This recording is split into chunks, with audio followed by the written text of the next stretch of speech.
So hello friends, আজি ব্লগটো কোনো market যোৱা নহয়, কোনো বজাৰ কৰা নহয়। আজি ব্লগটো বহুত ভয় লগা ব্লগ।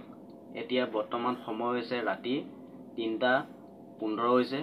এতিয়া বৰ্তমান জাস্ট মই এতিয়া আছো ডিউটি পোষ্টত আছো আৰু আমি যিখিনি জায়গাত আমি ডিউটি দিওঁ বা যেটো কোম্পানীত আমি এতিয়া বৰ্তমান ডিউটিত আছো, এই কোম্পানীটোত ইয়াত নানা ধৰণৰ জীৱ জন্তু ৰাতি ওলোৱা হয়। তাকে এতিয়া মোৰ অলপ সন্দেহ হৈছে যে নে চিতা হ'ব পাৰে, নহয় অইন কোনোবা জন্তু হ'ব পাৰে বা মই ধৰিব পৰা নাই কি বস্তু হয়, কিন্তু বহুত জোৰ জোৰকৈ আৱাজ আহি আছে ওচৰৰ পৰা। এতিয়া তাকে মই ভাবিছো মোবাইলটো আৰু মোৰ টৰ্চ লাইটটো লৈ এতিয়া কি বস্তু চেক কৰিমগৈ। আহক ফ্ৰেণ্ড টৰ্চ লাইট ললো এতিয়া হাতত। টৰ্চ লাইট লৈ এতিয়া যায় চাম কি বস্তু যে ইমান জোৰ জোৰকৈ আৱাজ কৰি আছে। আপোনালোকৰ ভিডিঅ'টো চাই থাকক, কি বস্তু হয় আপোনালোকে গম পাই যাব আৰু ময়ো জানি যাম। আহক সবে মিলি বস্তুটো চাওঁ। ফ্ৰেণ্ড আৱাজটো ইপেনৰ পৰা আহি আছে। এতিয়া কি হয় বস্তুটো এতিয়া ধৰিব পৰা নাই।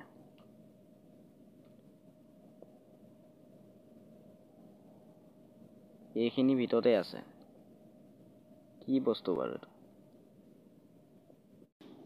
ফ্ৰেণ্ড আপোনালোকে দেখা পাইছেনে এইটো কি হয়? আপোনালোকে চিনি পাইছেনে? এই দুটা বস্তুৱে মোক ইমান টাইমৰ পৰা ভয় লগাই আছিল। এই দুইটা কেটলা পহু হয়নে?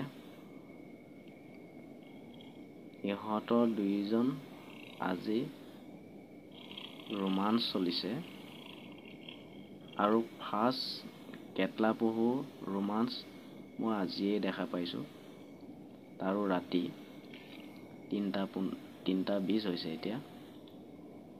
আৰু এনেকুৱা দৃশ্য মই আগত কেতিয়াও দেখা নাই, আজিয়ে ফাৰ্ষ্ট দেখিছোঁ।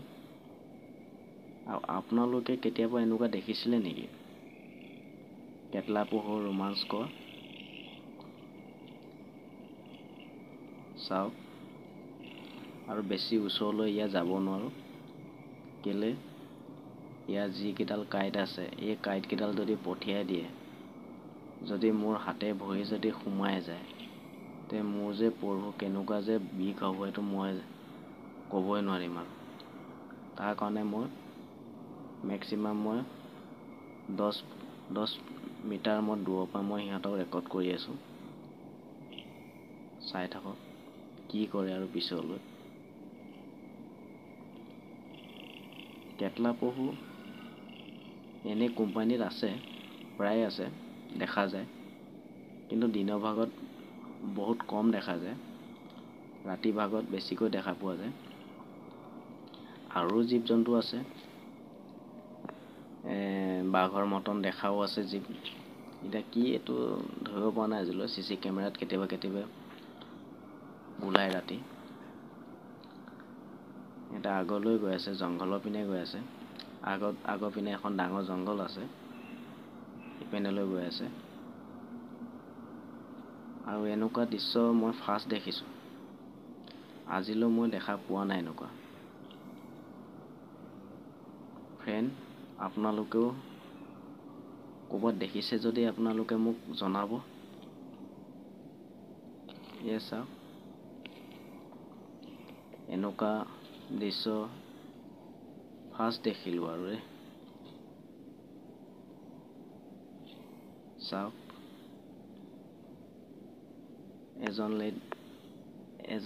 এজন আছে লেডিজ আৰু এজন আছে জেন্টছ। ইহঁতৰ দুয়ো আজি ৰাতি ৰোমাঞ্চ চলিছে।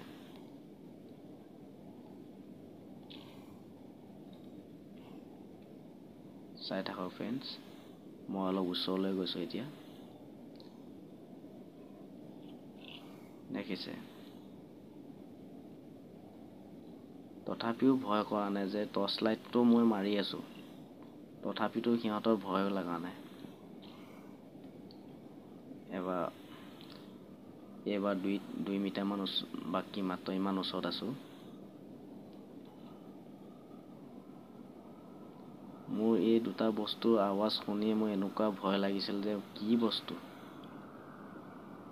বহু সময়ৰ পৰা সিহঁতে জোৰ জোৰকৈ আৱাজ কৰি আছিল। মই টৰ্চ লাইটটো মাৰো দেখা নাপাওঁ। যেতিয়া মই ওপৰৰ পৰা তললৈ নামি আহিলোঁ, আহি যেতিয়া চেক কৰিলোঁ, এতিয়াহে গম পোৱা গৈছে যে ইহঁত দুইটা। ফ্ৰেণ্ড, চাই থাকক শেষলৈ আৰু কি কাণ্ড কৰে ইহঁতে।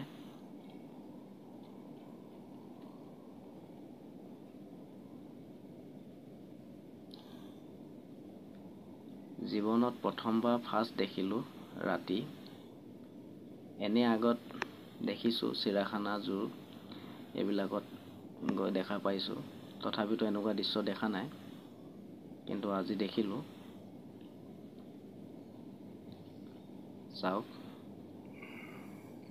ভিতৰলৈ সোমাই গ'ল। এতিয়া আৰু দেখা পোৱা নাযায় আৰু জংঘলৰ ভিতৰলৈ গ'ল।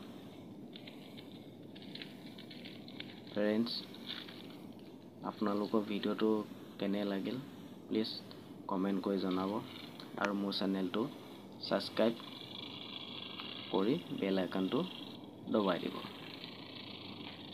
আজিৰ কাৰণে ইমানেই। ধন্যবাদ।